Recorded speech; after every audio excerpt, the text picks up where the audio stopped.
नाज़रीन, drama serial Chaalbaaz के next आने वाली एपिसोड में आप देखेंगे कि जब आयज़ा का ताया आयज़ा से कहेगा कि आखिर इशल का इस सारे मामले से क्या ताल्लुक है। इशल कैसे जानती है अनाया की पहली शादी के बारे में। मुझे सब सच सच बताओ आयज़ा, मुझसे कुछ भी मत छुपाना। अगर तो तुमने मुझसे कुछ भी छुपाया तो बिल्कुल भी अच्छा नहीं होगा। इस पर आयज़ा कहेगी कि मैं सारी बात बताती हूँ आपको ताया, लेकिन आप बैठ जाएँ, आपकी तबीयत ख़राब हो जाएगी। इस पर कहेगा जब असद का बाप के मेरी तबीयत की तुम हरगिज़ परवाह ना करो, तुम बस सिर्फ और सिर्फ जो मैं तुमसे पूछ रहा हूँ उसके बारे में मुझे बताओ। इस पर आयज़ा कहेगी कि इशल का जो फ्रेंड है शयान, उससे ही हुई थी अनाया की शादी और ये सारी बात उस शयान ने ही बताई थी इशल को, लेकिन मैं नहीं जानती थी कि इशल इस सब के बारे में जानती है।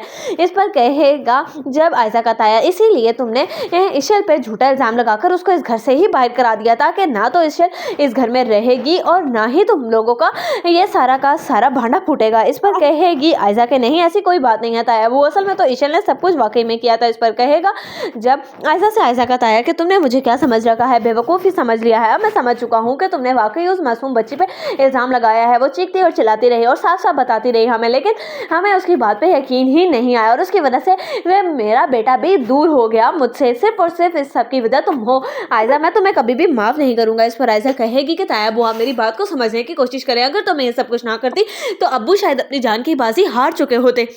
आपने देखा नहीं कि किस तरीके से अब्बू की क्या हालत हो चुकी थी जब ये सारी बात अब्बू को पता चली थी, इसीलिए मेरा बाप आज इस हालत में है। इस पर कहेगा आयज़ा का ताया कि अच्छा तो इस वजह से ही हुआ है ये सब कुछ, तुम लोगों ने तो मेरे भाई का भी नहीं सोचा, आखिर निकली ना तुम भी अपनी माँ की तरह ही। इस पर कहेगी आयज़ा के बस कर दें ताया, अब्बू मेरी अम्मी के बारे में एक भी लफ्ज़ ना कहिएगा क्योंकि मैं हरगिज़ भी बर्दाश्त करने वाली नहीं। इस पर कहेगा जब आयज़ा से आयज़ा का ताया कि क्या कर लोगी तुम, अगर तो मैंने ये सारी बात असद को बता दी तो तुम जानती हो ना कैसा तुम्हारे साथ क्या करेगा, वो तुम्हें घर से बाहर निकाल कर खड़ा कर देगा। इस पर कहेगी आयज़ा कि आप कुछ भी असद को नहीं बताएंगे ताया, मैं आपके आगे हाथ जोड़ती हूँ, आपके पाँव पकड़ती हूँ, जैसा आप कहेंगे वैसा ही करूंगी मैं, लेकिन हरगिज़ भी आप ये बात असद को ना बताना क्योंकि आप तो जानते हैं असद मुझे इस घर से धक्के देकर निकाल देंगे और आप जानते हैं कि इस आने वाले बच्चे का क्या ही बनेगा, आखिर इससे आपका भी तो कोई रिश्ता ताल्लुक है ही ना, इसीलिए बस आपको इस बच्चे के लिए ये बात छुपाना होगी। इस पर